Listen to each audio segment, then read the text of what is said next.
Everyone, how are you all? कैसे चल रहा है आप लोगों की तैयारी, बताइए। Good morning Diya, good morning Deepti, good morning Mukesh ji. बड़े दिनों बाद क्लास में आ रहे हैं आप, कहाँ थे?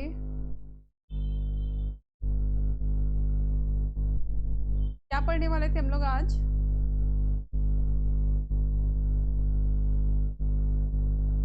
क्या पढ़ना था हम लोगों को आज? कैसी चल रही है आप लोगों की तैयारी?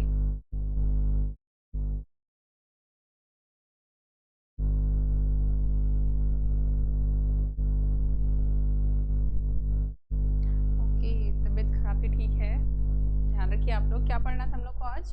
प्राइस डिस्क्रिमिनेशन अंडर मोनोपोली, ठीक है। प्राइस डिस्क्रिमिनेशन अंडर मोनोपोली, ठीक है। आपको पूछा जाता है एग्जाम में कि जो प्राइस डिस्क्रिमिनेशन है वो किस मार्केट का फीचर है, ठीक है। किस मार्केट का फीचर है? मोनोपोली। प्राइस डिस्क्रिमिनेशन सिर्फ और सिर्फ कहाँ किया जाता है? मोनोपोली में, ठीक है। बताइए किसने दिया था प्राइस डिस्क्रिमिनेशन? नोट करते जाइए। The concept of price discrimination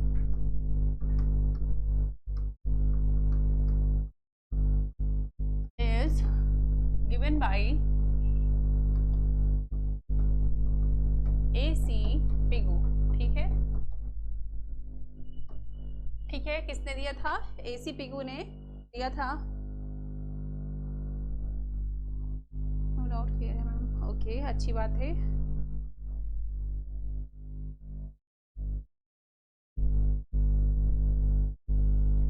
हाँ, आप बिल्कुल लिखेंगे, बिल्कुल सही है कि price discrimination only possible in monopoly market. लिख लीजिए इसको, प्राइस डिस्क्रिमिनेशन। मैं सारा कुछ नोट करा रही हूँ ताकि आप लोग कॉपी में अच्छे से नोट्स बनाइए। लिखिए, is only possible in monopoly market, ठीक है। प्राइस डिस्क्रिमिनेशन जो है वो सिर्फ मोनोपोली मार्केट में पॉसिबल है। आपको सिर्फ मोनोपोली मार्केट में ही प्राइस डिस्क्रिमिनेशन देखने को मिलेगा। परफेक्ट कंपटीशन है और मोनोपोलिस्टिक कंपटीशन, इन सारे जगह पर प्राइस डिस्क्रिमिनेशन नहीं किया जा सकता है, ठीक है। क्यों कर सकता है एक मोनोपोली प्राइस डिस्क्रिमिनेशन? क्योंकि इसके क्लोज सब्स्टिट्यूट मार्केट में अवेलेबल नहीं है, ठीक है। एक सिंगल मोनोपोली है उसकी उस कमोडिटी पर, तो वो क्या करेगा? अपने मनमानी ढंग से वो क्या करेगा? प्राइसेस चार्ज करेगा। क्या है प्राइस डिस्क्रिमिनेशन, बताइए।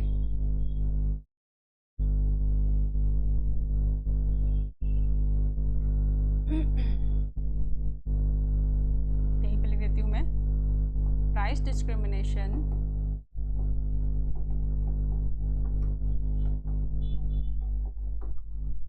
Is an act of charging different price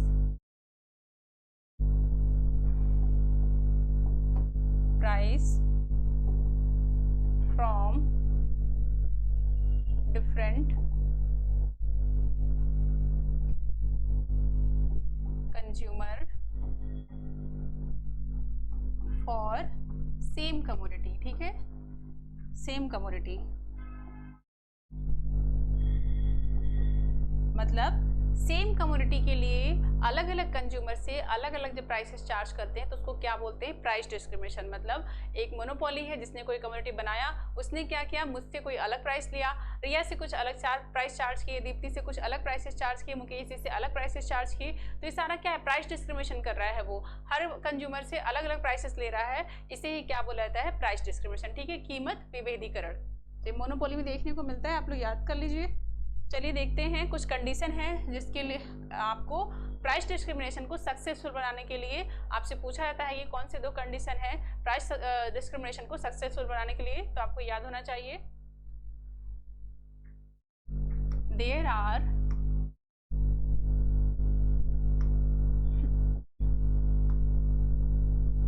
to condition for making price discrimination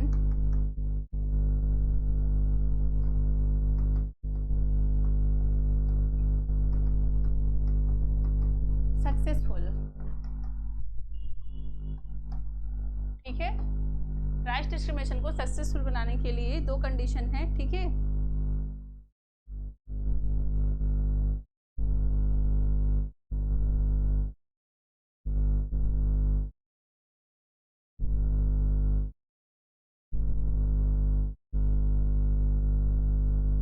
हाँ क्या है बताइए सक्सेसफुल बनाने के लिए?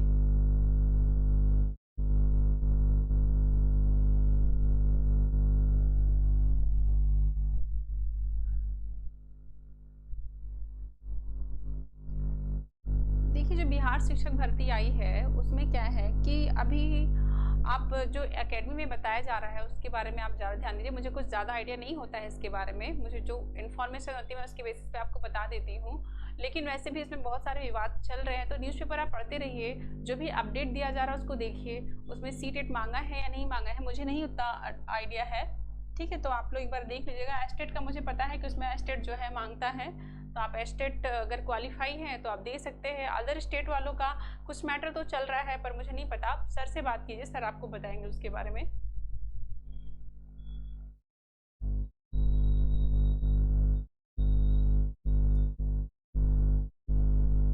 आप सभी लोग टेलीग्राम पे जुड़िए, टेलीग्राम पे डेटा डाले गए हैं। मैंने भी सर को कुछ मैटर सेंड किया है जो बिहार शिक्षक भर्ती स्पेशल के लिए है, यूपी स्पेशल वालों के लिए है। कुछ इकोनॉमिक सर्वे मैंने भेजा है, यूपी का बजट, बिहार का बजट, ये सब सारा मैंने सेंड किया। आप लोग देख लीजिएगा एक बार, वो आता है एग्जाम में, आपको पढ़ना पड़ेगा। अगर जो स्टेट का एग्जाम जो भी होता है उसमें आपको ये देखने को मिलेगा, तो आप उसको पढ़िए। मैं आपको बार बार कह रही हूँ कि आप लोग करंट अफेयर पढ़िए, क्योंकि जो इकोनॉमिक सर्वे है और आपका ये बजट है और जो आपका क्या बताया था मैंने, CSO की रिपोर्ट है, NSO की रिपोर्ट है, इसको पढ़िए। RBI की साइट पर जाइए, सब सारी चीज़ें पढ़ते रहिए। कुछ आप लोग भी मेहनत कीजिए, एफोर्ड कीजिए, क्योंकि ये ज़रूरी है, एग्जाम में ये आते हैं। ठीक है, प्रीवियस ईयर के क्वेश्चन आप देख रहे हैं, उसके बेसिस पे आपको तैयारी करना है। क्या क्या पूछा गया है उसको पढ़िए आप।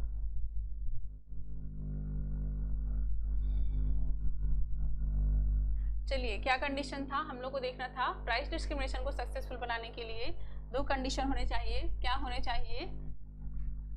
देखिए, पहला क्या होना चाहिए कि दो मार्केट के बीच में कोई भी इंटरेक्शन नहीं होना चाहिए। ठीक है,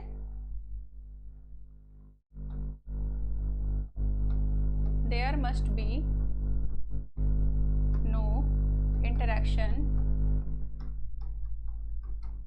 बिटवीन टू मार्केट। ठीक है, दो मार्केट के बीच में कोई भी क्या होना चाहिए, कोई भी इंटरेक्शन नहीं होना चाहिए। जिस मार्केट में आप कमोडिटी को सस्ते में बेच रहे हैं और जिस मार्केट में आप कमोडिटी को महंगे प्राइस में बेच रहे हैं, उन दोनों के बीच में कोई इंटरेक्शन नहीं होना चाहिए। क्यों? क्योंकि अगर इंटरेक्शन होगा तो कंज्यूमर को लगेगा अरे वाह, उस मार्केट में कुछ और प्राइसेस है, इस मार्केट में कुछ और ही प्राइसेस है, तो वो क्या करेगा, उसका जो मोनोपोली पे है वो ट्रस्ट नहीं रह जाएगा। ठीक है, तो वो क्या करेगा, मोनोपोली की इमेज इससे खराब होती है। तो दो मार्केट के बीच में कोई इंटरेक्शन नहीं होना चाहिए। ठीक है, दूसरा क्या है, goods can't be commuted between two market. ठीक है, जो वस्तुएं हैं वो भी दो मार्केट में क्या होना चाहिए, कम्यूटेड नहीं होना चाहिए। Goods can not be commuted between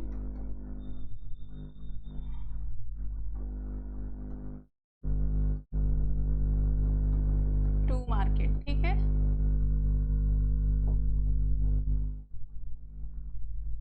मतलब जो वस्तुएं हैं वो भी दो बाजार में क्या होना चाहिए, कम्यूटेड, मतलब उनका इस मार्केट से इस, मतलब क्या है, अगर ए मार्केट में आप गुड्स जो है सस्ते दामों पे बेच रहे हैं, बी मार्केट में गुड्स को आप महंगे दामों पर बेच रहे हैं, तो जो सस्ते दामों की वस्तुएं हैं वो बी मार्केट यानी महंगे मार्केट, मतलब महंगे दाम वाले जो मार्केट है उसमें नहीं जाना चाहिए। ठीक है, इससे भी क्या होता है, जो प्राइस डिस्क्रिमिनेशन है वो सक्सेसफुल नहीं हो पाता। तो अगर प्राइस डिस्क्रिमिनेशन को सक्सेसफुल बनाना है तो उसके लिए ये दो कंडीशन जो है फुलफिल होना चाहिए। पहला क्या है, there must be no interaction between two market, मतलब दो बाजार के बीच में कोई भी अंतर संबंध या अंतर इंटरेक्शन नहीं होना चाहिए। ठीक है, दूसरा क्या है, goods can not be commuted between two market, जो वस्तुएं है वो वस्तुएं भी दो, एक मार्केट की वस्तु जो है दूसरे मार्केट में नहीं जानी चाहिए। ठीक है, तभी आपका प्राइस डिस्क्रिमिनेशन जो है वो सक्सेसफुल होगा। चलिए बताइए कितने टाइप के होते हैं price discrimination, easy question answer दीजिए।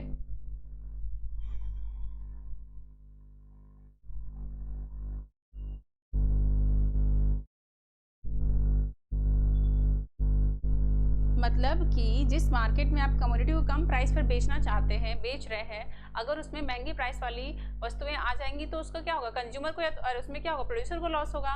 और अगर कंज्यूमर महंगे दाम वाले में चला जाता है, सस्ते मार्केट में वो खरीद रहा है वस्तुएं और वो चले जा रहा है महंगे वाले में, तो क्या होगा, उसको लगेगा कि अरे वाह, वहाँ तो कुछ और दिख रहा था, यहाँ पे प्राइसेस कुछ और है। तो वो इफेक्ट पड़ता है किस पे, मोनोपोली के, उसका मोनोपोली पर ट्रस्ट नहीं रहता, मोनोपोली के इमेज पर इसका इफेक्ट पड़ता है। ठीक है, तो प्राइस डिस्क्रिमिनेशन करने का मतलब है कि दो बाजार के बीच में प्राइसेस का जो प्राइसेस चार्ज किए जा रहे हैं वो दो मार्केट में आपस में मेलजोल नहीं खाना चाहिए। ठीक है, समझ रहे हैं कि नहीं आप मेरी बात को?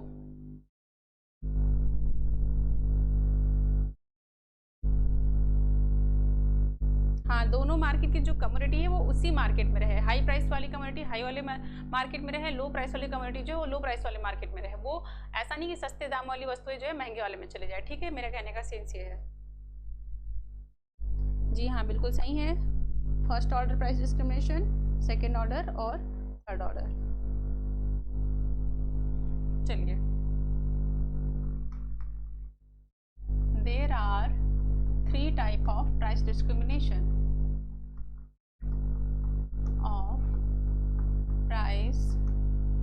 डिस्क्रिमिनेशन। ठीक है, क्या है, पहला क्या है आपका, फर्स्ट डिग्री प्राइस डिस्क्रिमिनेशन, दूसरा क्या है, सेकेंड डिग्री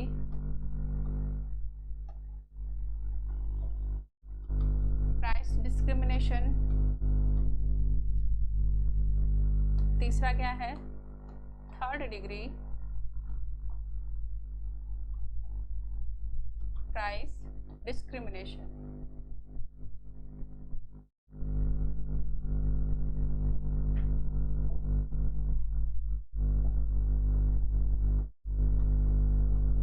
ठीक है, तो ये 3 ऑर्डर हैं जिसमें हम प्राइस डिस्क्रिमिनेशन करते हैं, फर्स्ट ऑर्डर, सेकेंड ऑर्डर और third order price discrimination.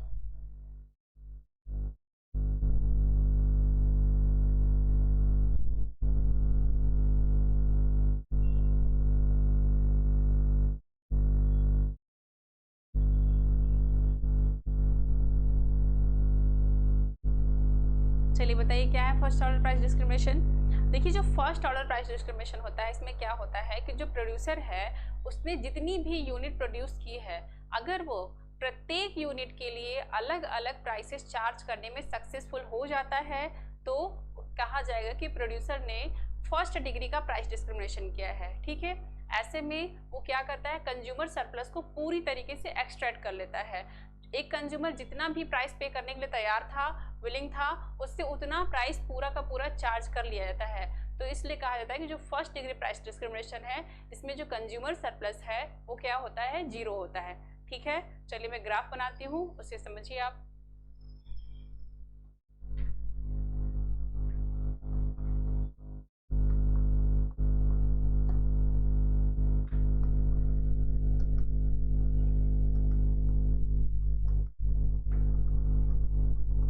First degree price discrimination क्या होगा, देखिए मैंने क्या बताया है, ये है आपका AR कर्व, ये X कमोडिटी के लिए प्राइस चार्ज किया जा रहा है X यूनिट के लिए। ठीक है, मान लीजिए ये पेन प्रोड्यूस कर रहा है, कोई मोनोपोली है। ठीक है, उसने एक पेन बनाया, उसके लिए अलग प्राइस चार्ज किया, एक पेन के लिए अलग प्राइस चार्ज किया, दूसरा जो पेन बनाया उस पेन के लिए उसने क्या किया, अलग प्राइस चार्ज किया, तीसरा जो पेन बनाया इस पेन के लिए उसने क्या किया, अलग प्राइस चार्ज किया। ऐसे ही वो जितनी भी यूनिट प्रोड्यूस कर रहा है उन सभी यूनिट के लिए वो क्या कर रहा है, अलग अलग प्राइसेस चार्ज कर रहा है।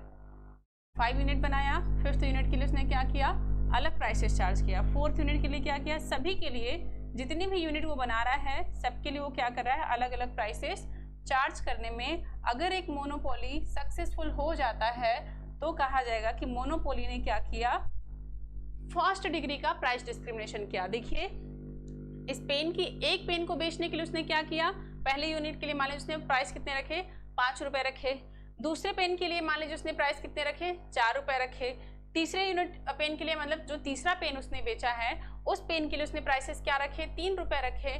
मान लीजिए चौथा पेन उसने जो बेचा उसके लिए उसने प्राइसेस क्या रखे, 5 रुपए, 6 रुपए, कुछ भी रखा, 10 रुपए रखा, 8 रुपए रखा, बढ़ा कर लिया या कम करके लिया, कुछ भी प्राइसेस उसने चार्ज किए। यानी प्रत्येक यूनिट के लिए अगर उसने अलग अलग प्राइसेस चार्ज किया है और इसमें अगर वो सक्सेसफुल हो जाता है तो कहा जाएगा कि जो प्रोड्यूसर है उसने फर्स्ट डिग्री का प्राइस डिस्क्रिमिनेशन किया है। ठीक है, इसमें क्या होता है, ये पूरा का पूरा कंज्यूमर सरप्लस को क्या करता है, एक्सट्रैक्ट कर लेता है। ठीक है, तो लिख लीजिए आप यहाँ पर, in first degree price discrimination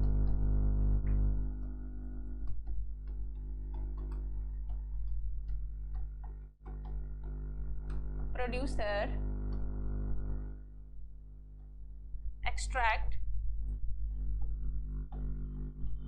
all consumer surplus। ठीक है, यानी कंज्यूमर सरप्लस यहाँ पर क्या होता है, 0 होता है। ठीक है, आपसे एग्जाम में पूछा जाता है कि कौन सी डिग्री की प्राइस डिस्क्रिमिनेशन में जो कंज्यूमर सरप्लस है वो 0 होता है, तो आपको याद रखना है फर्स्ट डिग्री प्राइस डिस्क्रिमिनेशन में क्या होता है, जो कंज्यूमर सरप्लस है वो क्या होगा, 0 होगा। क्योंकि एक कंज्यूमर जितना भी प्राइस पे करने के लिए तैयार था, जितना भी प्राइस पे करने के लिए विलिंग था, उसकी इच्छा थी, प्रोड्यूसर इतना चालाक है कि उससे उतना प्राइस वो लेने में सक्सेसफुल अगर हो जाता है तो उसे क्या बोलते हैं, उसने फर्स्ट डिग्री प्राइस डिस्क्रिमिनेशन किया है। रियल लाइफ में ऐसा आपको देखने को नहीं मिलता है। ठीक है, ये एक इमेजिन दुनिया है, ऐसा हो नहीं पाता कि आप प्रत्येक यूनिट से अलग अलग प्राइसेस चार्ज कर सके। ठीक है, चलिए कोई डाउट है तो बताइए।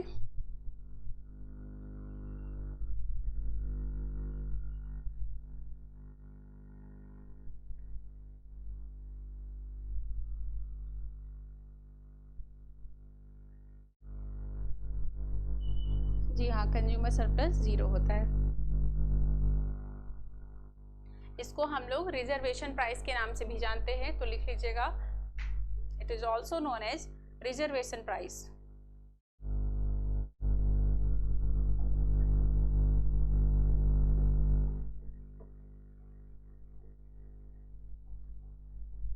Reservation price. ठीक है, आप नोट कर लीजिएगा इसको। 2 पॉइंट है यहाँ पर, कंज्यूमर सरप्लस जो है वो आपका 0 होता है, सारा का सारा कंज्यूमर सरप्लस क्या कहता है, एक्सट्रैक्ट कर लिया जाता है, ध्यान देना है आपको। ठीक है, और उसके बाद इसको रिजर्वेशन प्राइस भी कहा था। रिजर्वेशन प्राइस का मतलब होता है कि किसी भी कंज्यूमर से चार्ज किए जाने वाला मैक्सिमम प्राइस, मतलब आप किसी भी कंज्यूमर से मैक्सिमम कितना प्राइस चार्ज कर सकते हैं उसको बोला जाता है, मैक्सिमम नहीं, हाईएस्ट प्राइस। ठीक है, हाईएस्ट प्राइस जितना भी किसी भी कंज्यूमर से आप चार्ज कर सकते हैं उसको बोला जाता है रिजर्वेशन प्राइस। ठीक है, तो किसी भी कंज्यूमर से हाईएस्ट प्राइस जो चार्ज किया जा सकता था उसको बोला जाता है रिजर्वेशन प्राइस। तो वो आपको फर्स्ट डिग्री प्राइस डिस्क्रिमिनेशन में देखने को मिलेगा। चलिए कोई डाउट है तो बताइए।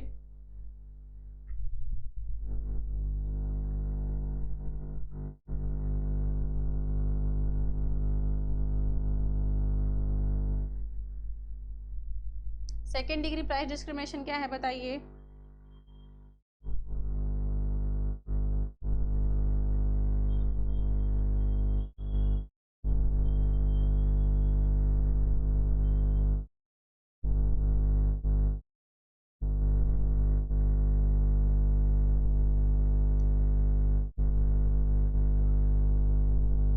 जी हाँ, चलिए बिल्कुल सही है। अब हम लोग देखेंगे क्या, सेकेंड डिग्री प्राइस डिस्क्रिमिनेशन।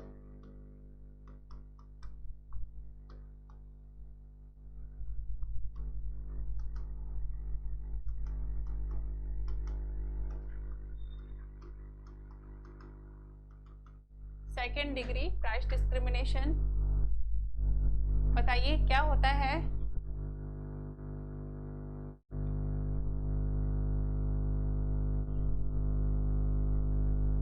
बिल्कुल सही है। देखिए, सेकेंड डिग्री प्राइस डिस्क्रिमिनेशन में क्या होता है कि जो प्रोड्यूसर है वो क्या करता है, वो अपनी कम्युनिटी को 2 या 3 भागों में डिवाइड कर देता है।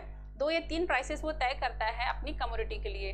क्या करता है, उसके लिए अलग अलग प्राइसेस तय कर देता है। जैसे उसने पहले क्या किया, सोच लिया ये कि मैं इतना कमोडिटी बनाऊंगा 100 यूनिट, उसमें से मैं कुछ कमोडिटी जो होलसेल में बेचना है उसके लिए मैं क्या करूंगा, अलग प्राइसेस रखूंगा, और जो रिटेलर्स मेरे पास आएंगे उसके लिए मैं अलग प्राइसेस रखूंगा। जैसे मान लीजिए कि मेरी कोई एलईडी बल्ब बनाने की कंपनी है, फैक्ट्री है, तो मैं क्या करती हूँ, मैं एलईडी बल्ब बनाती हूँ। मैंने सोच लिया कि मेरे पास जो कंज्यूमर आएंगे, जो मेरे पास कस्टमर आएंगे, जो मुझसे होलसेल में परचेज करेंगे, तो मैं क्या करूँगी, मैं उनके लिए अलग प्राइसेस रख देती हूँ। उनको मैं जो मार्केट रेट है, एमआरपी है, उससे कम रेट पर उनको मैं सेल करूँगी। लेकिन अगर मेरे पास कोई ऐसे कंज्यूमर आते हैं, बायर्स आते हैं, जो कहते हैं कि मुझे 1 बल्ब चाहिए, 2 बल्ब चाहिए, 3 बल्ब चाहिए, तो उनके लिए मैं क्या करूँगा, मैं उन्हें एमआरपी रेट पर प्राइस बेचूंगा। आपने ऐसा देखा है, ऐसा होता भी है कि मार्केट में जो आप जाते हैं किसी भी शॉप पर, तो लोग जब बल्क में किसी चीज़ों को बेचते हैं तो उसके लिए प्राइस अलग रखते हैं, और क्या होता है, जो रिटेलर्स आते हैं उनको वो एमआरपी पर बेचते हैं, तो उसको हम लोग क्या बोलते हैं, सेकंड डिग्री प्राइस डिस्क्रिमिनेशन। ठीक है, तो आपको यहाँ पर ध्यान देखना है कि यहाँ पर जो कम्युनिटी है उसके लिए 2 या 2 से अधिक प्राइसेस तय किए जाते हैं, होलसेलर के लिए अलग और रिटेलर्स के लिए अलग किए जाते हैं। ठीक है, कोई डाउट है तो बताइए।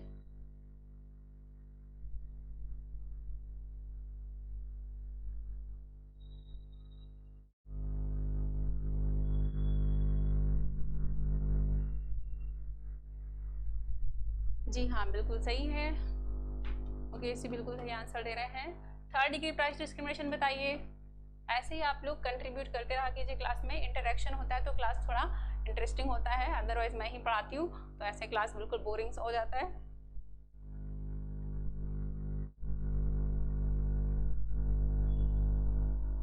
जी हाँ, बिल्कुल सही है।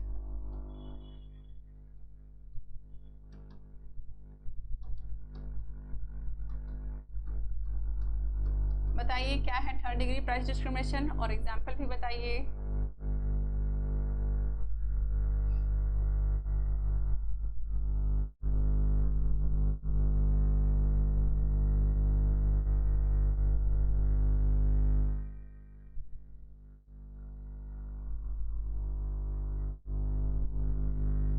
जी हाँ, देखिए थर्ड डिग्री प्राइस डिस्क्रिमिनेशन क्या होता है, इसमें जो प्रोड्यूसर है वो क्या करता है, अब कमोडिटी की प्राइसेस को 2 मार्केट में डिवाइड कर देता है। ठीक है, उसने पहले से ही 2 प्राइसेस तय करके रखे हैं कि एक मार्केट में वो अलग प्राइस रखेगा और दूसरे मार्केट के लिए वो दूसरा अलग प्राइस रखेगा। ठीक है, जैसे कि एग्जाम्पल आपका हो गया डंपिंग।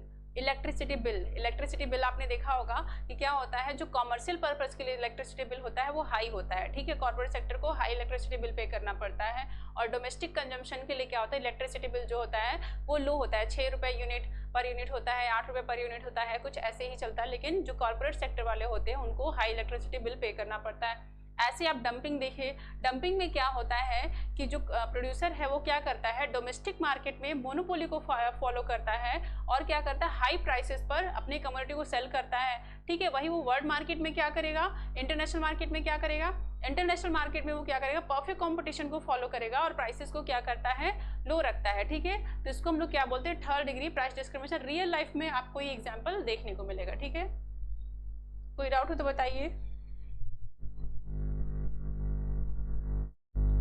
नोट्स में आपको सारी चीजें दी हुई है।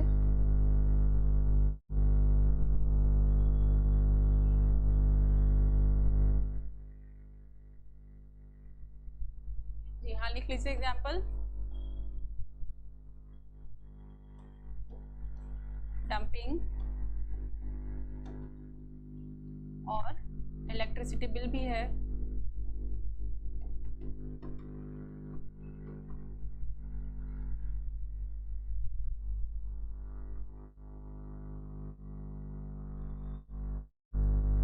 डंपिंग और electricity bill.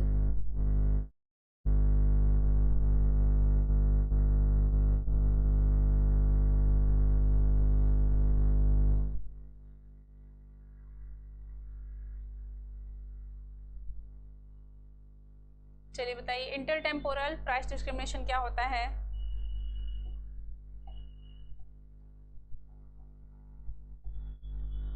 Price discrimination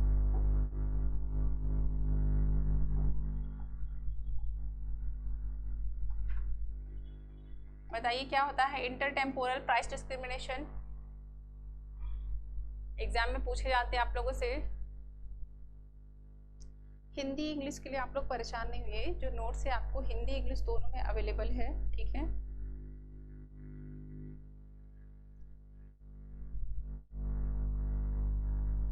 inter temporal price discrimination का मतलब होता है कि डिफरेंट टाइम पीरियड में डिफरेंट डिमांड फंक्शन के लिए डिफरेंट प्राइसेस चार्ज करना। डिफरेंट टाइम पीरियड मतलब आपका टाइम जो है अलग अलग है। डिफरेंट डिमांड फंक्शन का मतलब कभी डिमांड जो है आपका लेस इलास्टिक है, किसी मार्केट में डिमांड जो है आपका मोर इलास्टिक है, और उनके लिए आप जब अलग अलग प्राइसेस चार्ज करते हैं तो इसको हम लोग क्या बोलते हैं, इंटर टेम्पोरल प्राइस डिस्क्रिमिनेशन। ठीक है, और बताइए दूसरा पीक लोड प्राइसिंग क्या है? पीक लोड प्राइसिंग बताइए। इजी है।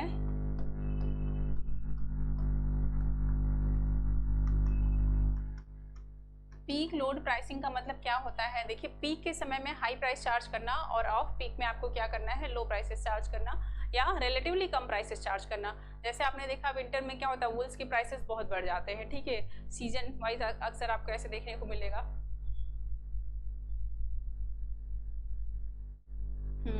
क्या होगा इसमें, producer are charging high prices at the peak time and low prices in off peak time. ठीक है, ये सारे टर्म आपको याद करना है, लिख लीजिए। Producer are charging high price at peak time. ठीक है, and relatively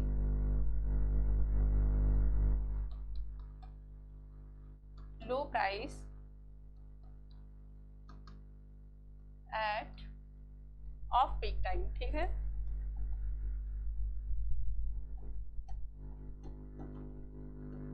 जैसे विंटर सीजन में वूल्स के क्या होते हैं, प्राइसेस हाई हो जाते हैं। ठीक है, और आप सीड्स को देखिए, जब आपका कल्टीवेशन का टाइम आता है तो क्या होता है, जो एग्रीकल्चर क्रॉप्स है उनके क्या होते हैं, सीड्स की प्राइसेस जो है बढ़ जाता है। ठीक है, और जो फर्टिलाइजर है उनके भी प्राइसेस क्या होता है, बढ़ जाता है।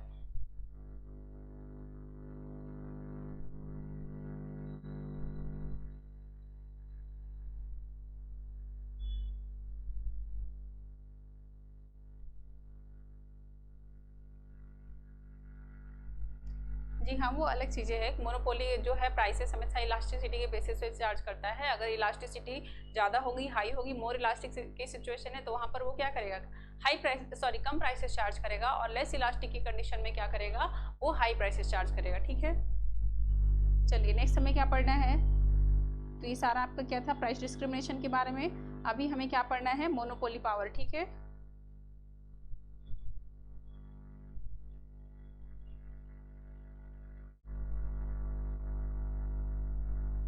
चलिए अब हम लोग को क्या पढ़ना है, मोनोपोली पावर मेजर्स। चलिए मैं लिखती हूँ measures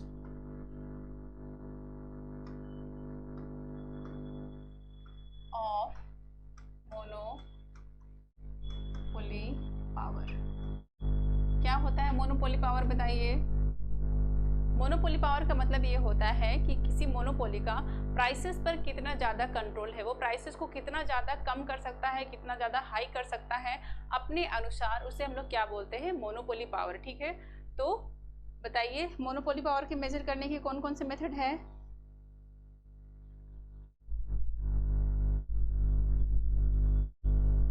okay, martial learner condition, बिल्कुल ठीक है। मार्शल लर्नर कंडीशन नहीं, मार्शल लर्नर कंडीशन इंटरनेशनल में पढ़ना है आपको। लर्नर्स मोनो मेजर है वो, अलग पर बोल रहे हैं आप। ओके जी, चलिए देखिए क्या है, पहला आपका क्या है, on the basis of elasticity. ठीक है, on the basis of elasticity, on the basis of elasticity लिखे या फिर इलास्टिसिटी मेथड। ठीक है, इसमें क्या करता है, जो मोनोपोली है वो इलास्टिसिटी के बेसिस पर क्या करता है, प्राइसेस चार्ज करता है। जिस मार्केट में हाई इलास्टिक है, यानी मोर इलास्टिक जहां पर होगा, देखिए जहां पर इलास्टिसिटी ऑफ डिमांड जो है ग्रेटर देन 1 होगा, यानी मोर इलास्टिक की सिचुएशन में वो क्या करेगा, लो प्राइसेस चार्ज करेगा। ठीक है, लो प्राइसेस चार्ज करेगा। और जब आपका इलास्टिसिटी ऑफ डिमांड जो है लेस इलास्टिक है तो वहां पर वो क्या करेगा, हाई प्राइसेस चार्ज करेगा। ठीक है, यानी इलास्टिसिटी और मोनोपोली पावर के बीच में कैसा रिलेशन है, इनवर्स रिलेशन है। ठीक है, आपको ध्यान देना है, अगर प्राइसेस हाई चार्ज कर रहा है तो इसका मतलब क्या, मोनोपोली पावर ज्यादा है। अगर वो प्राइसेस लो चार्ज का तो मतलब क्या है, मोनोपोली पावर कम है, क्योंकि वो ज्यादा प्राइसेस चार्ज करेगा। मोर इलास्टिक के केस में क्या होता है, जब आपकी elasticity of demand more elastic होता है तो वहां पर क्या होता है कि प्राइसेस में थोड़ा सा भी चेंज करने से, अगर प्राइसेस थोड़ा भी बढ़ा तो कंज्यूमर्स क्या है, वो डिमांड को ज्यादा कम करते हैं। ठीक है, तो वो क्या हो गया, मोर इलास्टिक का केस है। लेस इलास्टिक का केस क्या हो गया, प्राइस में कुछ भी चेंजेज आए, डिमांड में बहुत कम जो है चेंजेज आ रहा है। ठीक है, तो उसको हम लोग क्या बोलते हैं, लेस इलास्टिक डिमांड। ठीक है, तो इनके बीच में कैसा रिलेशन है, देखिए जो मोनोपोली पावर है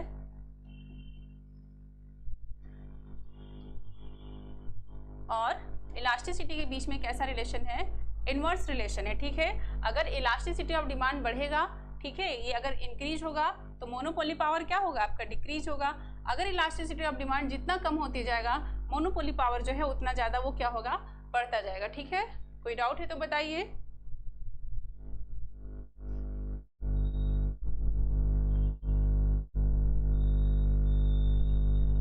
हाँ, यहाँ पर क्या होगा आपका, लिख लीजिए आप यहाँ पर भी। तो ऐसे में क्या होगा, जो मोनोपोली पावर है,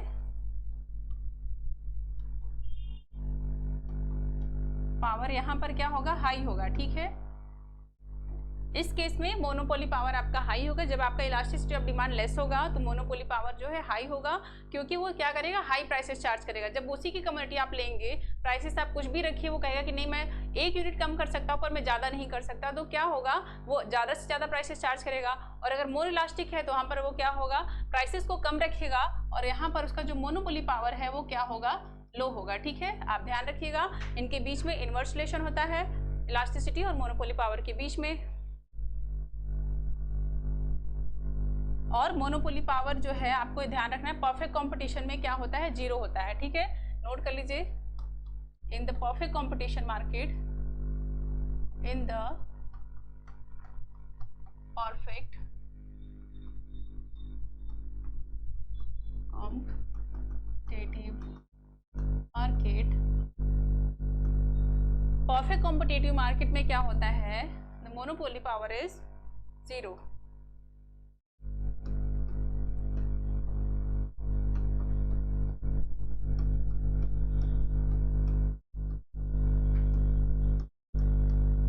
क्यों होता है, क्योंकि आपको पता है परफेक्ट कंपटीशन में क्या होता है, इलास्टिसिटी ऑफ डिमांड क्या होता है, इन्फिनिटी होता है। आपने देखा है परफेक्ट कंपटीशन में इलास्टिसिटी क्या है, इलास्टिसिटी ऑफ डिमांड क्या है, इन्फिनिटी है। अगर आप प्राइसेस में थोड़ा भी चेंज करेंगे तो डिमांड क्या हो जाएगा, आपका जीरो हो जाएगा। तो ऐसे में आपका मोनोपोली पावर क्या हो जाएगा, जीरो। आपको बताया मैंने कि इनवर्स रिलेशन होता है इनके बीच में। अगर इलास्टिसिटी ऑफ डिमांड क्या कहते हैं, इन्फिनिटी है, तो ऐसे में आपका जो मोनोपोली पावर है वो क्या हो जाएगा, जीरो। ठीक है, लिख लेती हूँ मैं यहाँ पे, ध्यान से आपकी नोट कर लीजिएगा, मोनोपोली पावर क्या होगा, जीरो होगा। चलिए बताइए।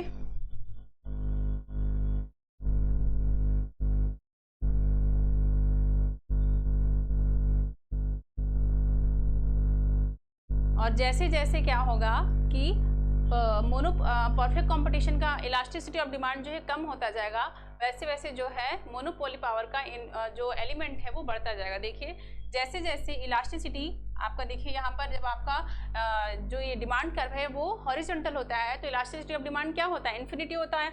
जैसे जैसे आपका ये कर्व जो है, ये देखिए यहाँ पर इलास्टिसिटी ऑफ डिमांड क्या होगा, ग्रेटर देन 1। ठीक है, फिर आपका क्या होगा, elasticity of demand less than 1 होगा। आपका ग्राफ कुछ इस तरीके से बनते जाता है। तो जैसे जैसे आपका इलास्टिसिटी ऑफ डिमांड देखिए कम कम होता जा रहा है, ये पहले इन्फिनिटी था, फिर ग्रेटर देन 1 हो गया, फिर ये लेस देन 1 हो रहा है। जैसे जैसे ये कम होगा, आपका परफेक्ट कंपटीशन का एलिमेंट कम होता जाएगा और मोनोपोली पावर जो है, मोनोपोली का एलिमेंट बढ़ता जाएगा, यानी मोनोपोली पावर जो है बढ़ता जाएगा। ठीक है, ये ग्राफ आप समझ रहे हैं ना कैसे बना है। देखिए परफेक्ट मोनोपोलिस्टिक कंपटीशन में कैसे बनता है यार कर्व, ऐसे, और मोनोपोली में कैसे बनता है, ऐसे बनता है। यानी यहाँ पर क्या है, elasticity of demand less elastic है, यहाँ पर इलास्टिसिटी ऑफ डिमांड क्या है, ग्रेटर देन 1 है। ठीक है, तो ये ग्राफ वही शो कर आपको।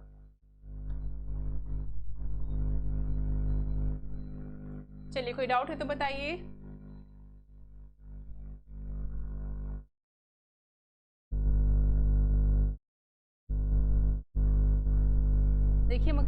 क्या बताया कि जैसे जैसे आपका इलास्टिसिटी ऑफ डिमांड कम होते जाएगा, मोनोपोली का एलिमेंट बढ़ता जाएगा और परफेक्ट कंपटीशन का एलिमेंट जो है वो कम होता जाएगा। समझ रहे हैं आप मेरी बात को?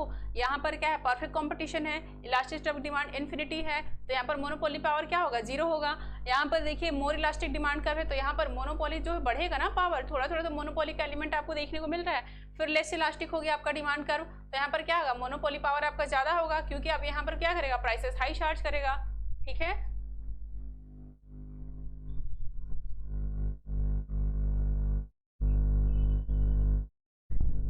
ओके हाँ, ये मेरा थोड़ा सा आदत है कि बीच में क्या कहते हैं बोलती रहती हूँ। ठीक है, मैं इम्प्रूव करूंगी।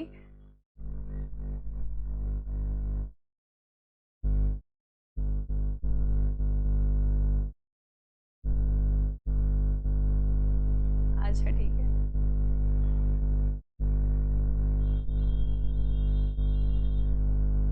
ओके, मैं नहीं चेंज करूंगी एक तरफ आप बोल रहे मैम ऐसे बोलते, फिर बोली नहीं मैम अच्छा लगता है, हा?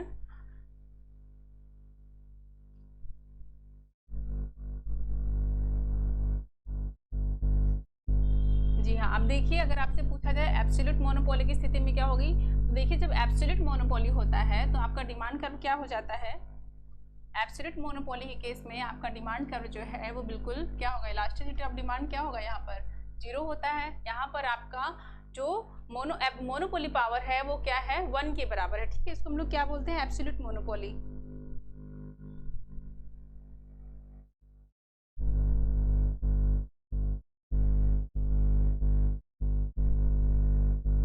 यहाँ पर क्या है, आपका जो AR कर्व है ये देखिए वर्टिकल हो गया है, तो देखिए मैं लिख देती हूँ इसको, कंप्लीट मोनोपोली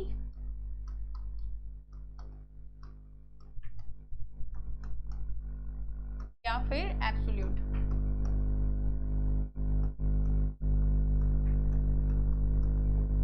देखिए क्या होता है, कंप्लीट मोनोपोली हो या एब्सोल्यूट मोनोपोली की स्थिति में क्या होता है, जो आपका AR कर्व है वो वर्टिकल हो जाता है। ठीक है, देखिए AR कर्व जो है वो आपका क्या हो गया है, वर्टिकल है। लिख लीजिए, AR कर्व क्या हो जाएगा, वर्टिकल।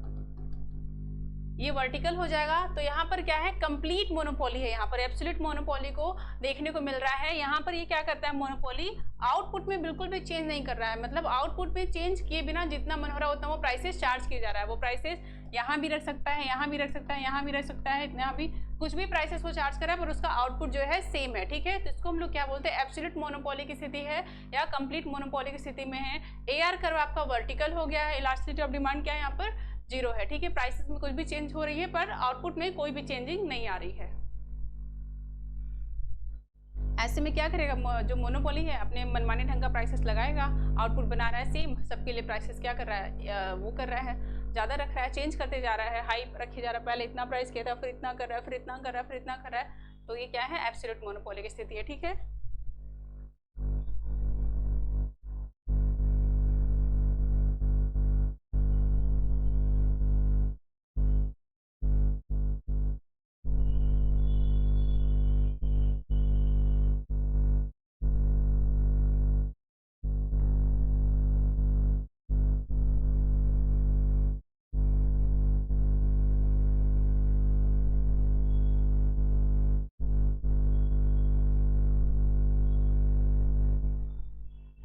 चलिए अब हम लोग को जो दूसरा मेथड पढ़ना है वो क्या पढ़ना है, learners measure of monopoly power. ठीक है, सेकंड क्या है, लर्नर्स मेजर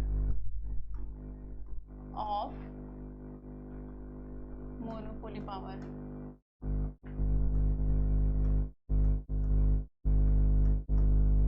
ठीक है,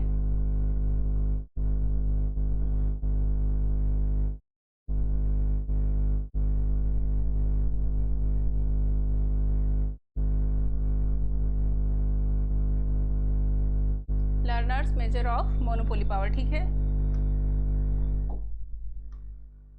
तो क्या है लर्नर्स का मेजर, देखिए लर्नर क्या कहते हैं कि देखिए परफेक्ट कंपटीशन में क्या होता है कि जो प्राइसेस हैं वो मार्जिनल कॉस्ट के बराबर चार्ज किए जाते हैं। ठीक है, जब प्राइसेस मार्जिनल कॉस्ट के बराबर चार्ज किए जाएंगे तो क्या होगा, वहाँ पर जो कंज्यूमर सरप्लस है वो मैक्सिमम होगा, सोशल वेलफेयर मैक्सिमम होगा, तो वहाँ पर आपको मोनोपोली पावर देखने को नहीं मिलेगा। वहाँ पर क्या होगा, मोनोपोली जो है, मोनोपोली का जो एलिमेंट है वो लगभग 0 के बराबर होगा।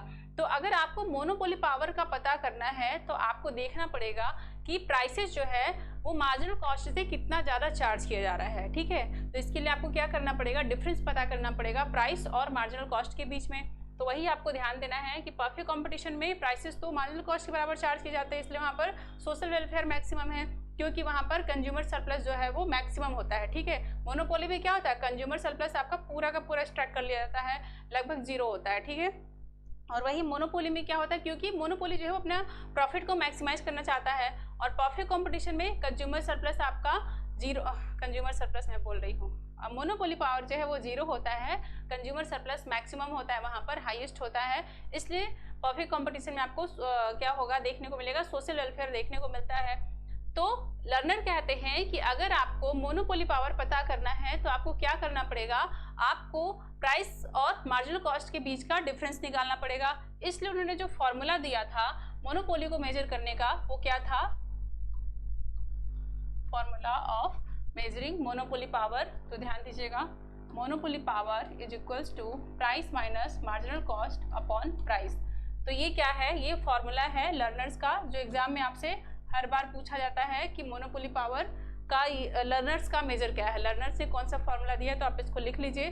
तो जब आप क्या करेंगे, प्राइस में से मार्जिनल कॉस्ट को माइनस करेंगे तो आपको क्या मिल जाएगा कि मोनोपोली जो है वो मार्जिनल कॉस्ट से कितना ज़्यादा प्राइसेस चार्ज कर रहा है, तो उसको हम लोग क्या बोलेंगे, मोनोपोली ने कितना हाई प्राइसेस चार्ज किया है। ठीक है, जितना ज़्यादा हाई प्राइसेस चार्ज करेगा उतना ज़्यादा क्या होगा, उसका प्रॉफिट होगा, तो मोनोपोली पावर भी उतना ज़्यादा ही होगा। ठीक है,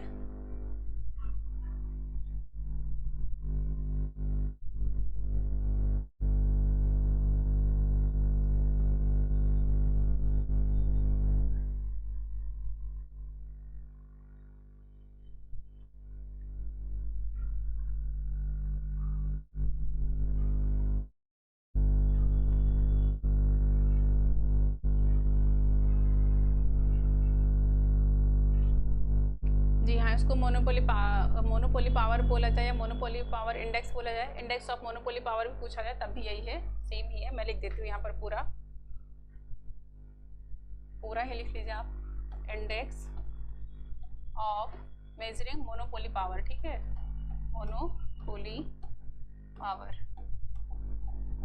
ठीक है, आप इसको और भी तरीके से लिख सकते हैं, कैसे देखिए, इसको आप और कैसे लिख सकते हैं, AR minus MC upon AR। ठीक है, मार्जिनल कॉस्ट है यहाँ पर, ध्यान दीजिएगा। या फिर आपको पता है कि एट इक्विलिब्रियम क्या होता है, MC इज इक्वल्स MR होता है, तो आप इसको और कैसे लिख सकते हैं, देखिए AR minus MR upon AR। ठीक है, तो ये सारा फॉर्मूला सब एक ही है। आपको पता है क्या होता है, प्राइसेस को हम लोग हमेशा AR से लेते हैं, तो प्राइस और AR क्या होता है, प्राइस इज इक्वल्स AR होता है, आपको ध्यान देना है। ठीक है, तो हम लोग यहाँ पर AR जो लिख रहे हैं वो प्राइस को ही लिख रहे हैं। चलिए, कोई डाउट है तो बताइए।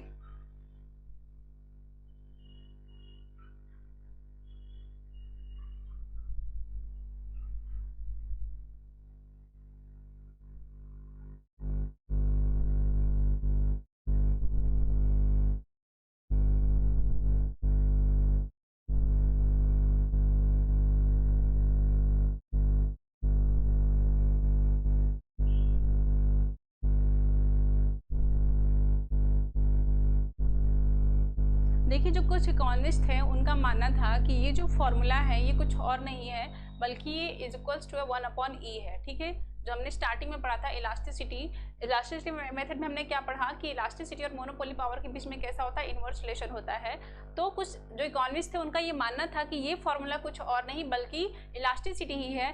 देखिए, इसको हम लोग प्रूव कर लेते हैं क्योंकि आपका जो सिर्फ ऑब्जेक्टिव टाइप क्वेश्चन में तो डायरेक्ट ऐसे नहीं पूछता है, स्टेटमेंट के फॉर्म में पूछ भी सकता है, लेकिन नेट के एग्जाम में स्टेटमेंट के फॉर्म में पूछता है। अगर आप जीआईसी वगैरह का एग्जाम दे रहे हैं तो वहाँ पर आपका जो सेकंड पेपर होता है, मेंस का पेपर होता है, उसमें सारी चीज़ें डिटेल से पूछती है, तो उसको हम यहाँ पे डिस्कस कर लेते हैं एक बार। तो देखिए जो कुछ इकोनॉमिस्ट थे वो क्या कहते हैं कि ये जो price minus MC is equals ये है, ये कुछ नहीं है बल्कि ये 1/E के बराबर है। ठीक है, आपको ये कहा गया है, कैसे है ये देखिए, आपको मैंने क्या बताया, AR माइनस MR होगा यहाँ पर और अपॉन AR, इसको हम ऐसे भी लिख सकते हैं, मैंने बताया भी आपको। देखिए मैंने क्या बताया कि इस फॉर्मूले को आप ऐसे भी लिख सकते हैं। ठीक है, तो आप इसको ऐसे लिखिए। अब आपको यहाँ पर क्या करना है, MR इक्वल्स आपको पता है क्या होता है, देखिए MR इक्वल्स होता है AR 1 माइनस 1/E। ठीक है, इसके बराबर होता है। तो आपको ये वैल्यू यहाँ पर MR में पुट करनी है। ठीक है, तो ध्यान दीजिए आगे कैसे सॉल्व होगा ये। AR माइनस आपको यहाँ पर रखना है AR 1 माइनस 1/E। ठीक है, इसको आप रख दीजिए और इसको आप सॉल्व करिए। देखिए AR को कॉमन ले लीजिए, 1 माइनस 1/E ये होगा, कोई डाउट है? फिर देखिए, अच्छा इनके अपॉन AR भी है यहाँ पर,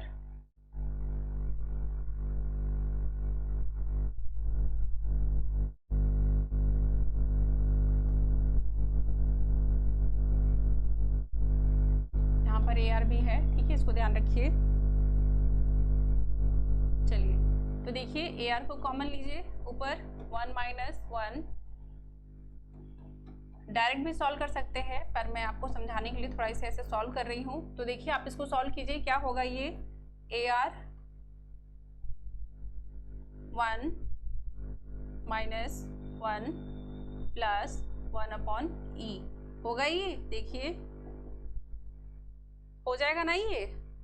तो देखिए AR को AR से कैंसिल करिए, ठीक है, प्लस 1 माइनस 1 कैंसिल हो गया, तो आपके पास कितना बचा 1/E।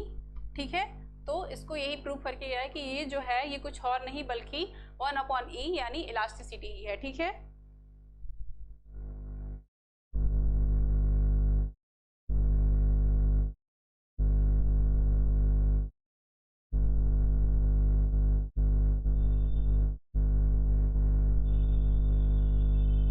चलिए जो दूसरा मेथड था, थर्ड मेथड था, वो क्या था, देखिए क्रॉस इलास्टिसिटी मेथड। ठीक है, क्रॉस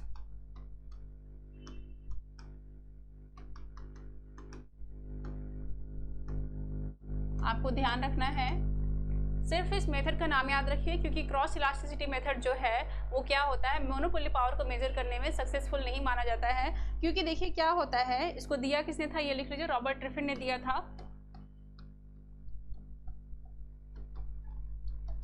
इसको दिया किसने था, रॉबर्ट ट्रिफिन ने, याद कर लीजिए। जो ये क्रॉस इलास्टिसिटी मेथड है ये क्या कहती है, आपको पता है, देखिए क्या होता है क्रॉस इलास्टिसिटी का मतलब क्या होता है कि एक कमोडिटी की प्राइस में चेंज आने से दूसरे कमोडिटी की डिमांड में चेंज आना। लेकिन आपको पता है कि मोनोपोली में कोई भी क्लोज सब्स्टिट्यूट अवेलेबल नहीं है कमोडिटी का, तो वहाँ पर क्रॉस इलास्टिसिटी का कोई इफेक्ट ही नहीं पड़ता, वहाँ पर सब्स्टिट्यूशन इफेक्ट देखने को आपको मिलेगा ही नहीं, क्योंकि यहाँ पर मार्केट में कमोडिटी का कोई क्लोज सब्स्टिट्यूट अवेलेबल ही नहीं है। ठीक है, जब अवेलेबल नहीं है तो वहाँ पर क्रॉस इलास्टिसिटी जो है वो काम कैसे करेगी। ठीक है, तो ये जो मेजर है वो वहाँ पर मोनोपोली पावर को मेजर करने में ज़्यादा इफेक्टिव नहीं है, इसलिए इसका सिर्फ नाम याद रखिए किसने दिया था। ठीक है,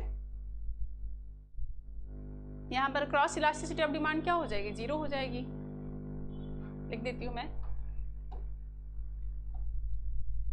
0 के बराबर होती है। ठीक है, लिख लीजिए, ये किसने दिया था, पूछा था, रॉबर्ट ट्रिफिन ने दिया था। क्रॉस इलास्टिसिटी ऑफ डिमांड यहाँ पर 0 होगी क्योंकि मार्केट में कमोडिटी का कोई क्लोज सब्स्टिट्यूट अवेलेबल ही नहीं है, तो फिर आप एक मार्केट में कमोडिटी की प्राइस में चेंज आने से दूसरे मार्केट में उसकी डिमांड में कोई चेंज ही नहीं आएगा, कोई फर्क ही नहीं पड़ेगा। थर्ड मेथड हो गया। फोर्थ देखिए क्या था, बेन्स मेथड ऑफ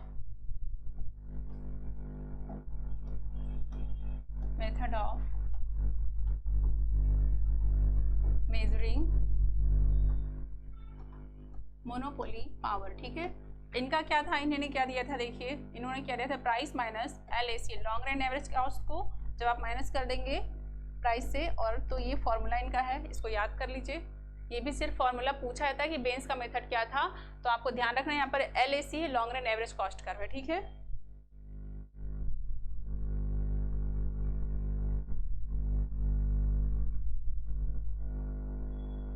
देखिए हम लोग एक और टर्म आपको क्या पढ़ना है वो भी लिख लीजिए। गिनी कोफिशिएंट के बारे में पूछा जाता है, ये नेट के एग्जाम में पूछा जाता है, तो PGT में आने का भी चांसेस बहुत है, तो आप ध्यान से पढ़िएगा। क्योंकि एग्जामिनर का काम ही क्या है, वो क्या करते हैं, कहीं से भी टॉपिक उनको मिलना चाहिए पेपर को कभी कभी टफ बनाने के लिए। 4-5 क्वेश्चन ऐसे वो देते ही हैं जो आपको लगेगा कि मैंने तो पढ़ा ही नहीं कभी, ठीक है।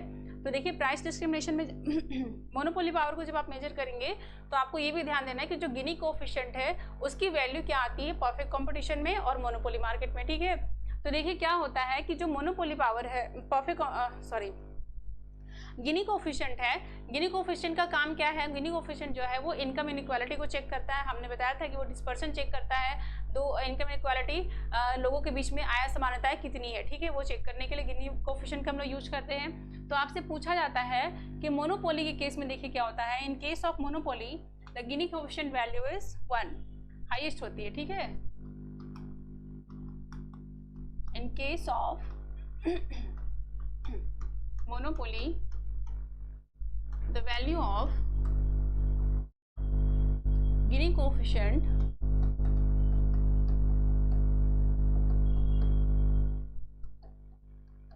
is equal to 1, ठीक है, आप इसको याद रखिएगा, इक्वल टू 1 होता है, ठीक है। और in case of perfect competition, statement को याद रखिएगा, the value of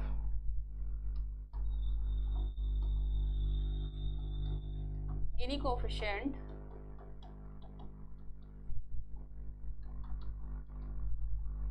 is equals to 0, ठीक है। क्योंकि आपको परफेक्ट कंपटीशन में क्या होता है, इनकम इनइक्वालिटी देखने को मिलती नहीं है, वहाँ पर सबके लिए सेम प्राइसेस चार्ज किए जा रहे हैं, किसी से प्राइस डिस्क्रिमिनेशन किया ही नहीं जा रहा है, तो वहाँ पर इनकम इनइक्वालिटी आपको देखने को नहीं मिलेगा। पर मोनोपोली में आपको इनकम इनइक्वालिटी देखने को मिलेगा, यहाँ पर हाईएस्ट इनकम इनइक्वालिटी देखने को मिलेगा। क्या, क्योंकि ये प्राइस डिस्क्रिमिनेशन करते हैं अपने कमोडिटी को सेल करने के लिए, ज़्यादा से ज़्यादा प्रॉफिट मैक्सिमाइज करने के लिए, अलग अलग कंज्यूमर से अलग अलग यूनिट के लिए अलग अलग प्राइसेस चार्ज करते हैं। इसलिए क्या होता है, इनके जो मोनोपोली है यहाँ पर आपको इनकम इनइक्वालिटी जो है वो हाई देखने को मिलता है, ठीक है।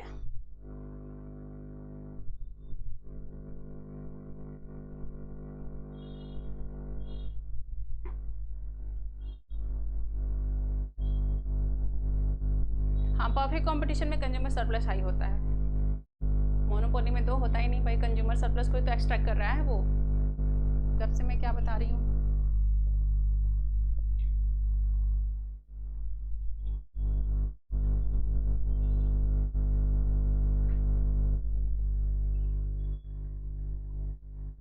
चलिए यही पर एंड करें सेशन, और पढ़ना है। चलिए एक और चीज़ रह गई है मार्कअप, मैं उसको बता दूं, फिर हमारा मोनोपोली का जो है टॉपिक खत्म हो जाएगा।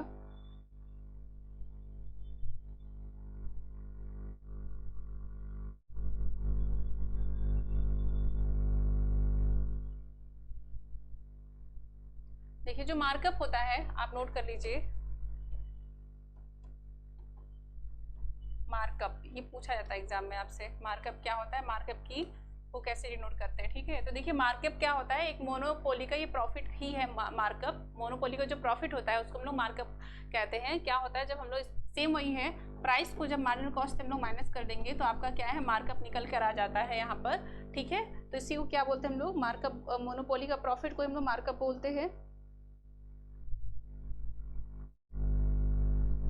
जैसे आपको क्या है मार्कअप मतलब, जैसे मैंने बताया कि ये मोनोपोली का प्रॉफिट है, प्राइसेस वो कितना ज़्यादा मार्जिनल कॉस्ट से हाई प्राइस चार्ज कर रहा है, ये हम लोग मार्कअप को देखकर ही पता करते हैं। जब आप मार्जिनल कॉस्ट से आपका कितना कॉस्टिंग आया, उसमें से जब आप प्राइस को माइनस करेंगे तो आपको पता चलेगा ना कि उसने कितना ज़्यादा प्राइस चार्ज किया है, उसका प्रॉफिट कितना है मोनोपोली का, तो ये हमें मार्कअप को देखकर पता चलता है। इसीलिए हम लोग मार्कअप को क्या बोलते हैं, मोनोपोली की प्रॉफिट कहते हैं, ठीक है। उसकी इलास्टिसिटी ऑफ डिमांड जो है जितनी ज़्यादा हाई होगी, मोनोपोली का मार्कअप उतना ही ज़्यादा होगा। नहीं, इलास्टिसिटी ऑफ डिमांड जितनी ज़्यादा हाई होगी, मोनोपोली का मार्कअप उतना कम होगा, ठीक है, क्योंकि मैंने अभी आपको बताया कि जब इलास्टिसिटी ऑफ डिमांड, अभी तो मैंने रिलेशन बताया, आप ऐसे बोलते तो मैं भी कंफ्यूज हो जाती हूँ। Elasticity of demand greater than 1 अगर होगा तो क्या होगा, प्राइसेस वो कम चार्ज करेगा ना, वो लो प्राइसेस चार्ज करेगा, लो प्राइस चार्ज करेगा, तो क्या होगा, उसका मार्कअप प्रॉफिट भी तो कम होगा ना। तो यहाँ पर क्या होगा, मार्कअप उसका क्या होगा, कम होगा, लो मार्कअप। ठीक है, तो क्या होगा, लो मार्कअप होगा, प्राइसेस लो चार्ज करेगा तो मार्कअप भी क्या होगा, लो होगा। ठीक है, और जब इलास्टिसिटी ऑफ डिमांड क्या होगा, लेस देन 1 होगा, तो वो क्या करेगा, प्राइसेस हाई चार्ज करेगा, हाई प्राइस चार्ज करेगा, तो उसका मार्कअप क्या होगा, हाई होगा, हाई मार्कअप होगा, हाई मार्कअप मतलब हाई प्रॉफिट होगा। ठीक है,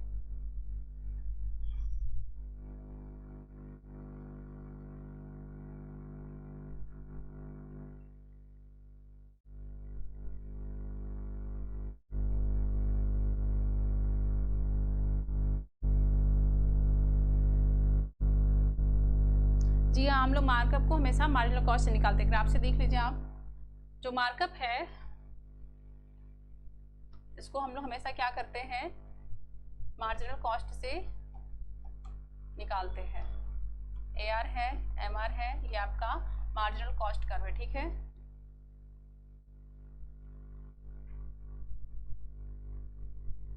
MC और ये क्या है, AR। ठीक है, जब आपका देखिए इलास्टिसिटी ऑफ डिमांड यहाँ पर क्या है, लेस इलास्टिक है। ठीक है, तो देखिए कॉस्ट इतनी है, प्राइस इतना है, मोनोपोली क्या अर्न कर रहा है, सुपर नॉर्मल प्रॉफिट। ठीक है, एक मोनोपोली मैंने आपको बताया है कि वो हमेशा क्या करता है, सुपर नॉर्मल प्रॉफिट अर्न करता है। ठीक है, बस उसकी इलास्टिसिटी डिमांड चाहे लेस हो चाहे मोर हो, पर वो अर्न तो करेगा सुपर नॉर्मल प्रॉफिट ही। ठीक है, अगर थोड़ा फ्लैटर उसका डिमांड कर्व है, अगर उसकी जो इलास्टिसिटी है वो मोर इलास्टिक है, इलास्टिसिटी ऑफ डिमांड अगर उसकी ग्रेटर इलास्टिक है, ठीक है, मोर इलास्टिक है, AR कर्व जो है आपका थोड़ा फ्लैटर है, MR कर्व जो है थोड़ा फ्लैटर है, तो आपका मार्जिनल कॉस्ट कर्व देखिए ये जो बन रहा है यहाँ पर, मैं ठीक से लिख देती हूँ,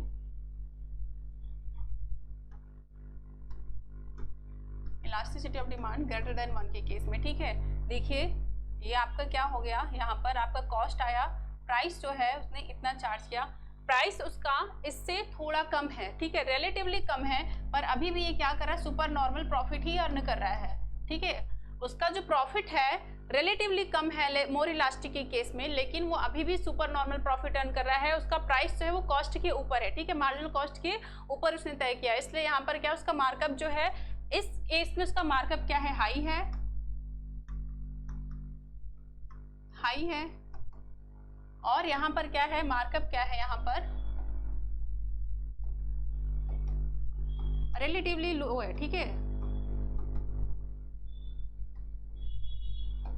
लो है। ठीक है, मतलब तुलनात्मक रूप से यहाँ पर उसका प्रॉफिट कम है, और जब इलास्टिसिटी डिमांड जो है लेस इलास्टिक है, तो उसका जो प्रॉफिट है तुलनात्मक रूप से ज्यादा है, सिर्फ इतना ही है, पर वो अर्न सुपर नॉर्मल प्रॉफिट ही कर रहा है। ठीक है, कोई डाउट है तो बताइए।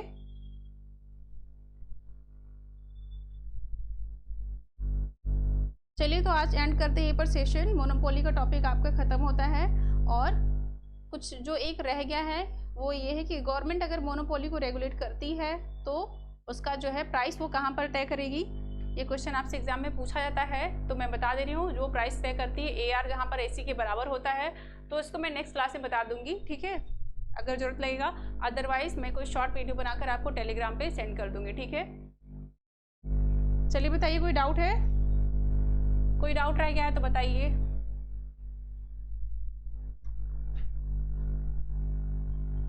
क्रॉस इलास्टिसिटी हमने पढ़ लिया, रॉबर्ट ट्रिफिन ने दिया था, और देखिए क्या पढ़ा है मैंने आपको, एक बार चेक कर लीजिए। बेंस का मेथड मैंने बताया, price minus LSC upon P करेंगे आपका तो बेंस का मेथड निकलेगा। और मैंने ये भी बताया आपको कि जो ये फॉर्मूला है जो लर्नर ने दिया था, ये कुछ और नहीं बल्कि ये इलास्टिसिटी है, तो आपको ध्यान देना है, आप इन सारों को नोट करिए और एक अच्छा सा प्रॉपर नोट बनाइए ताकि आपको रिवीजन करने में आसानी हो। ठीक है, नोट्स हमेशा अपने लैंग्वेज में ही बनाना चाहिए, क्योंकि आपको अपनी लैंग्वेज ज़्यादा अच्छे से समझ आएगी। तो ये लर्नर्स का मेजर है। ठीक है, नेक्स्ट देखिए, यहाँ पर अगर कंप्लीट मोनोपोली या एब्सोल्यूट मोनोपोली की स्थिति में क्या होता है कि जो आपका AR कर्व है वो क्या हो जाता है, वर्टिकल हो जाता है। ठीक है, और यहाँ पर एब्सोल्यूट मोनोपोली है। जो मोनोपोली है वो क्या कर रहा है, आउटपुट में चेंज किए बिना जितना चाहे उतना प्राइसेस चार्ज कर रहा है, ठीक है। चलिए नेक्स्ट देखिए क्या है, in the perfect competition market the monopoly power is zero. Perfect competition का केस में आपका मोनोपोली पावर यहाँ पर क्या होगा, जीरो होगा, ठीक है। और जैसे जैसे आप नीचे जाते जाएंगे आपका मोनोपोली पावर जो है वो इंक्रीज होता जाएगा, ठीक है। चलिए नेक्स्ट देखिए क्या था, मेजर ऑफ मोनोपोली पावर। मैंने बताया कौन कौन से थे, एक इलास्टिसिटी मेथड था, लर्नर्स मेथड था, बेन्स मेथड था और क्रॉस इलास्टिसिटी मेथड था। पीक लोड प्राइसिंग क्या होती है, मैंने आपको बताया कि पीक लोड प्राइसिंग का मतलब क्या है कि जब पीक सीजन है तो आप हाई प्राइसेस चार्ज कर रहे हो और ऑफ पीक के टाइम में आप प्राइसेस लो चार्ज कर रहे हो, तो ये क्या हो गया आपका पीक लोड प्राइसिंग, याद करिएगा, ठीक है। Second degree price discrimination, third degree price discrimination क्या होता है मैंने बताया था, एग्जाम्पल नोट कर लीजिए। पहला एग्जाम्पल क्या है आपका, डंपिंग है, ठीक है। दूसरा एग्जाम्पल मैंने क्या दिया, इलेक्ट्रिसिटी बिल है, ठीक है। इसके अलावा आप वो भी ले सकते हैं, एलपीजी सिलेंडर जो होता है, इसको जो कॉमर्शियल पर्पस के लिए रेस्टोरेंट वगैरह में यूज करते हैं वहाँ पर भी प्राइसेस हाई होता है, और डोमेस्टिक कंजम्पशन में इसका क्या होता है, प्राइसेस अलग होता है, और सब्सिडी पे जो सिलेंडर दिया है तो उसकी प्राइसेस अलग होती है, ठीक है। चलिए इंटरटेम्पोरल प्राइस डिस्क्रिमिनेशन मैंने बताया था, इंटरटेम्पोरल क्या होता है, अलग अलग मार्केट में अलग अलग डिमांड फंक्शन, अगर जहाँ पर डिमांड फंक्शन जैसा है वहाँ पर वैसे प्राइसेस चार्ज करना सीधी सी बात है। अगर लेस इलास्टिक डिमांड है तो आप वहाँ पर क्या करोगे, हाई प्राइसेस चार्ज करोगे, जो मोनोपोली है वो हाई प्राइसेस चार्ज करेगा। मोर इलास्टिक डिमांड है तो वो क्या करेगा, लो प्राइसेस चार्ज करेगा, सॉरी मोर इलास्टिक डिमांड है अगर तो low prices charge, sorry high prices, गलत मैं कर रही हूँ।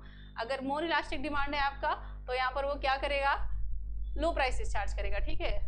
क्योंकि मोर इलास्टिक डिमांड किसकी होती है, पुअर्स की होती है, ठीक है। पुअर्स क्या करते हैं, पुअर्स हो गए या फिर आपके जो मिडिल क्लास के लोग हैं वो क्या करते हैं, अगर उनकी जो इलास्टिसिटी ऑफ डिमांड होती है वो क्या करते हैं, मोर इलास्टिक होती है, प्राइसेस थोड़ा सा भी बढ़ता है तो वो क्या करते हैं, डिमांड को कम करते हैं कंपेरेटिवली ज़्यादा, ठीक है।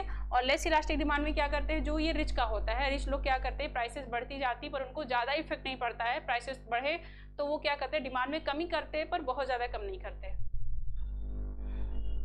अब जैसे अंबानी की वाइफ है, कोई बिल्कुल ब्रांडेड, कोई उनकी मैंने बताया मनीष मल्होत्रा का कोई डिज़ाइन के वो ड्रेस पहन रही है, तो मनीष मल्होत्रा की क्या है, वहाँ पर मोनोपोली है। अगर उसने प्राइसेस चार्ज कर भी दिए, 10 लाख रुपए बढ़ा भी दिए तो उनको कोई फर्क नहीं पड़ता क्योंकि उनके पास बहुत पैसे हैं, ठीक है। तो वो क्या करेंगे, देंगे, क्योंकि ऊपर उनको पहनना उन्हीं का ड्रेस है, ठीक है।